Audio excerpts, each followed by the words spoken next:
Yo, this is Chef Ricky, your true Pinay chef, and today, gawa tayo ng pork spare ribs barbecue. Okay? Let's go! Alright, so ang una natin gagawin, tatanggalin natin yung parang nakabalot na taba dito sa ating ribs. Ayan. Ayan. Yan yung ating tatanggalin. Ano? Ayan. Para mas masarap siya. Mas madali siyang lumambot. Okay? So pagkatapos natin itong patanggalan ng taba dun sa likod niya, hatiin natin siya para magkasya sa ating sa ating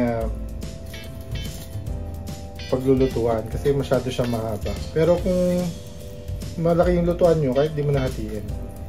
Pero ako, hatiin ko kasi masyado malaki. Alright? Hatiin natin. Ayan. Tama na yung ganyan lang kahaba, no? Ayan. Okay. Ayan, ready na tayo. Ang next natin gagawin, magpapainit tayo ng kawali kung saan natin siya lulutuin.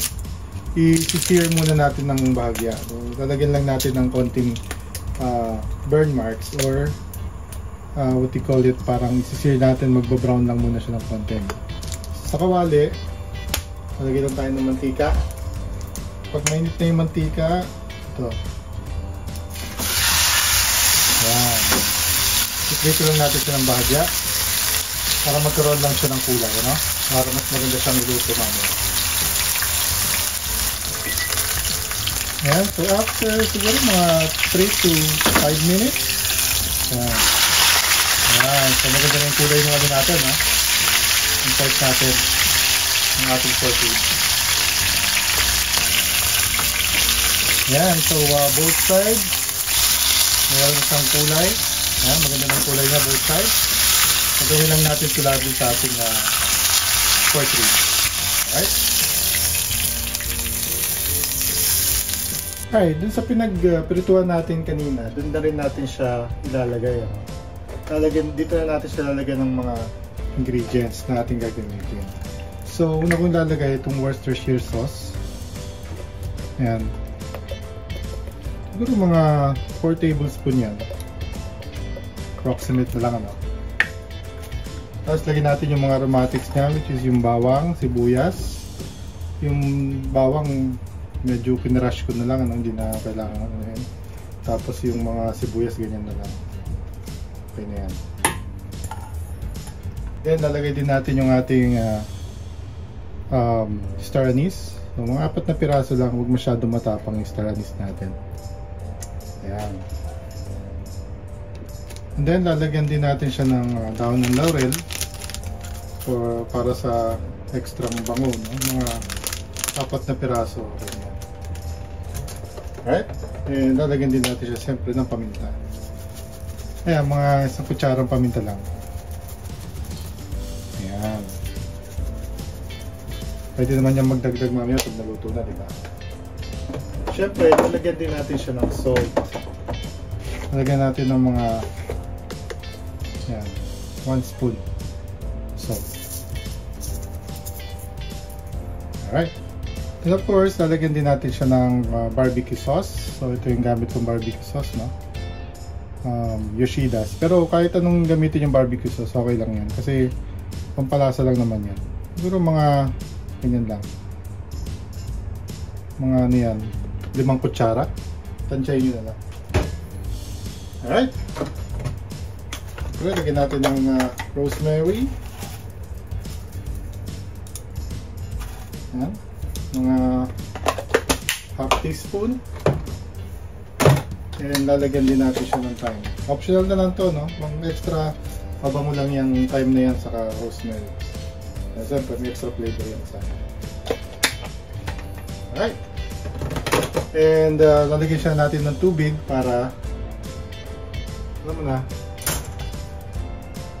para maluto ng maayos. Alright? Alright, lagyan natin yung tubig.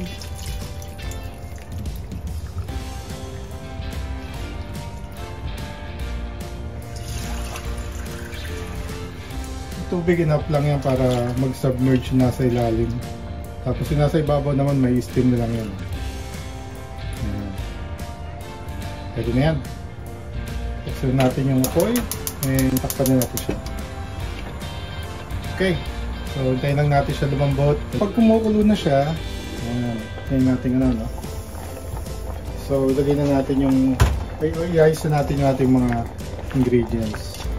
Ayan, yung ating laurel. Dapat makuluan yan. Saka yung mga sibuyas, ayan, nasa ibabaw pa, no? Ayan. Yung mga bawang, importante mapakuluan yan. Alright? And also, dahil nakalimutan ko maglagay ng oyster sauce, maglalagay tayo ng oyster sauce. Dagdag pampalasa yan sa ating ano. Pero mga 5 kutsara rin. Ayan. Alright? Ganun lang, pakuluan lang natin in low heat. Ayan. Hanggang sa lumambot siya. Huwag masyado malakas ang apoy, no? Para hindi masunog.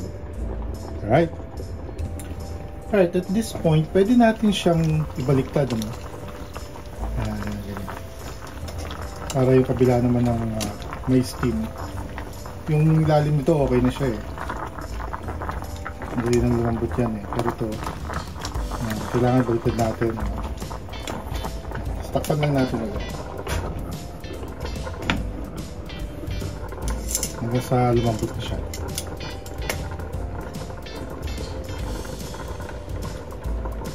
Alright, so now try natin ilipat kung nasa ibabaw. Ilagay natin sa ilalim. Yung nasa ilalim natin. Lumambot na kasi ito nasa ilalim. Yung naman mga nasa ibabaw ang mapupunta sa ilalim. Alright. Ayan siya. Nalipat na natin, ganun-ganun lang. Ayan. So yung nasa ilalim naman ng pakukuluan natin ng pakukuluan, siguro mga 15 minutes. Total cooking time nitong pagpapalambot natin, nasa 1 hour na. No? Pwede talaga dito sa ribs na makukuha nyo. No? Kung mas madali siya lumambot or kailangan mas pakuluan pa ng mas matagal. Medium heat lang to, hindi tayo masyadong malakas ng apoy dito. So tayo lang natin lumambot yung nasa ilalim. Alright, check na natin. Yun, sobrang lambot na. Hindi pati nasa ilalim, no? Lambot na rin yan. Kaya na natin hangin. Alright. Ayan, niline up natin yung ating mga ribs sa isang tray at i-glaze natin to. No? Gagawin lang muna natin yung glaze na. Sa ating glaze, so, kailangan natin ng saucepan. No? And maglalagay muna tayo ng butter. Margarine, pwede naman. Ayan. Yung ating gagamitin. Ano?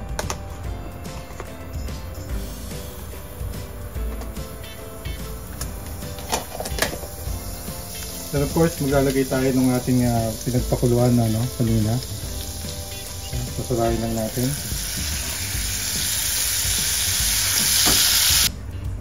Ayan, so kailangan nasala natin yan. Ano? So yan na yung gagamitin natin glaze. Meron na siyang butter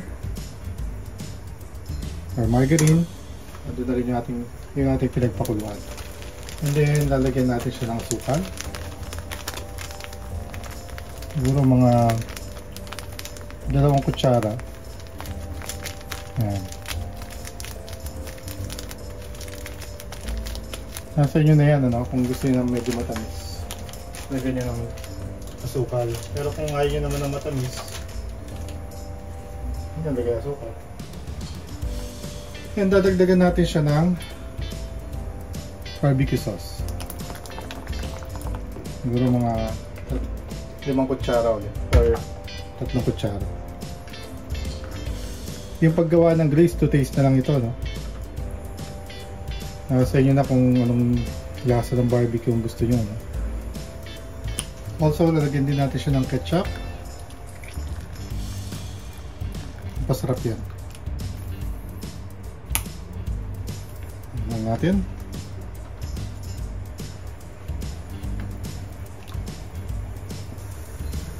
Ayan. Now, pag okay na yung texture, medyo malapot na siya. Ayan. I-reduce lang natin siya ng konti para lumapot na. Pag okay na siya, tapos okay na rin yung lasa para sa inyo, kung kailangan dagdagan nyo pa ng barbecue sauce, or ng ketchup, or ng asukal, nasa inyo na yun, no? O dagdagan nyo ng asin, or pwede rin konting oyster sauce, nasa inyo na yun. Alright? Pero at this point, okay na sa akin to. Ito na yung gagamitin kong pang glaze dun sa ating barbecue. Okay? Now, sa pag-glaze, ito yung ating ano, no? Pahidan lang natin siya. Papahiran lang natin siya ng ating glaze. Ng ating barbecue sauce. Actually, ito yung magiging barbecue sauce natin. Pahid muna natin siya. Ayan. Para masarap. Okay? Pati yung likod, papahiran din natin, ano?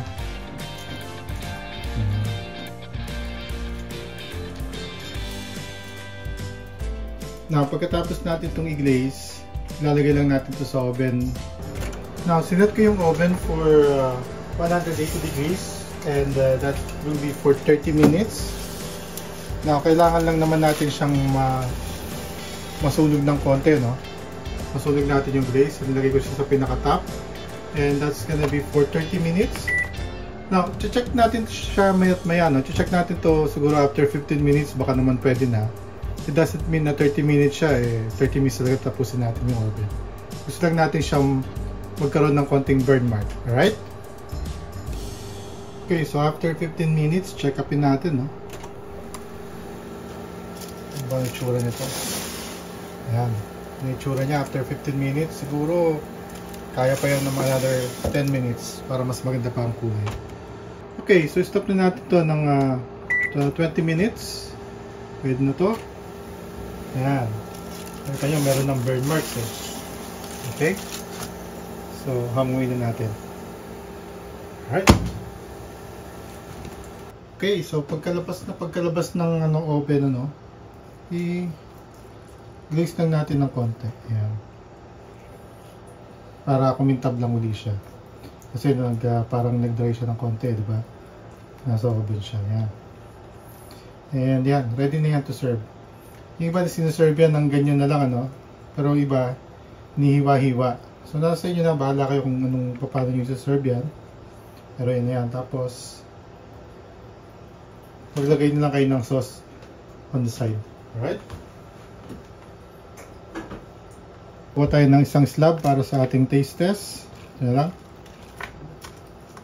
Ating kukunin. Ayan. Wait lang.